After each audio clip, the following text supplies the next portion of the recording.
Joining us now is Nobel laureate, world-renowned gynecological surgeon and human rights activist Dr. Dennis Mukwege, whose award-winning book, The Power of Women, A Doctor's Journey of Hope and Healing, works to shine a light on sexual violence and the strength and resilience of women around the world. Dr. Mukwege, thank you so much for joining us. Among your achievements is really shining a light as far as what you witnessed firsthand during your time as a surgeon during the war in the Democratic Republic of Congo. Tell us about what you witnessed. Yeah, thank you for inviting me. And I want just to say that working for 40 years with women as obstetrician and surgeon and now an activist against the sexual violence in conflict, I just feel that it was really very, very important to pay a tribute to women who shaped my life, and really, if what I'm today, I think that women play a big role in my life. So to write this little book for me, it was really to tribute what they did for me. And of course, you've heard countless stories from women. Is there one in particular that really sticks with you? Yeah, you know, when I'm treated women after rape, and it's not only rape, but is rape with extreme violence. Most of the time I have impression that they will never stand up and they will never really get a normal life. But what really touched me is to see how women are able to stand up, and not only to stand up for them, but to stand up for others. And especially one, Bernadette, when she came at the hospital, she was completely destroyed. And really, all the staff was so traumatized to see what happened to her. But after to treat her medically and psychologically, and she decided to be a nurse. And when I asked her the question, why do you want to be a nurse? And she told me, I want to be a nurse because I want to help others. And you've talked about rape as a weapon of war. Of course, most of this was born out of the original conflict that you witnessed in the DRC. But now we see it happening, these stories, these allegations of rape playing out rampantly in Ukraine and the war there. How do you tackle such a wide-ranging problem?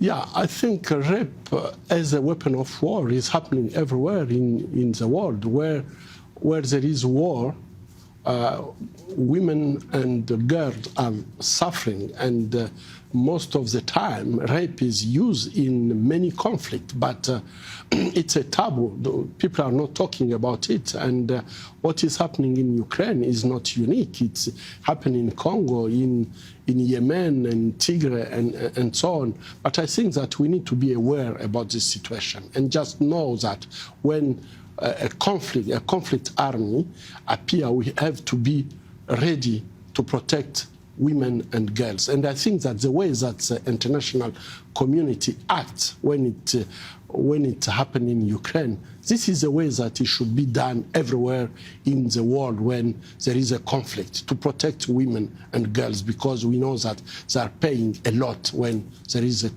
army conflict. A lot of people are going to look at the topic and say, oh, this is for women. But you've also talked about the pivotal role that men obviously play in ending sexual violence. What do you hope that men take away from your book? Yeah, during the last century, women worked a lot to get some rights. And I think that today we need also to engage men in the fight against sexual violence. And for me, the things that we need really to do is to work on the equality between women and men. And I think that the question of sexual violence is a question of domination, is a question of to humiliate another, to see that he's not like myself. And I think that working on the equality is a first thing. And the second thing, I think we have to work on masculinity. Because I think that when men have impression that they can be in a situation where they can use women as their property, they can use the body of women without really be accountable. And you have witnessed really some of the worst of humanity. When you look at your body of work and how that's resulted in several attacks against your life, What gives you hope? What keeps you inspired? Yeah, I went through many attacks because just impunity is reigning in my region, and I think that the people who are doing this kind of atrocities, they don't want when I denounce what they are doing in my region. But my hope is coming from women. I think that women are really very strong, and I respect women because I think that when women are acting, they are not acting for themselves, but they're acting for their children, for the community. Dr. Mukwege, we thank you so much for your time. His book, The Power of Women, A Doctor's Journey of Hope and Healing, is available now wherever books are sold.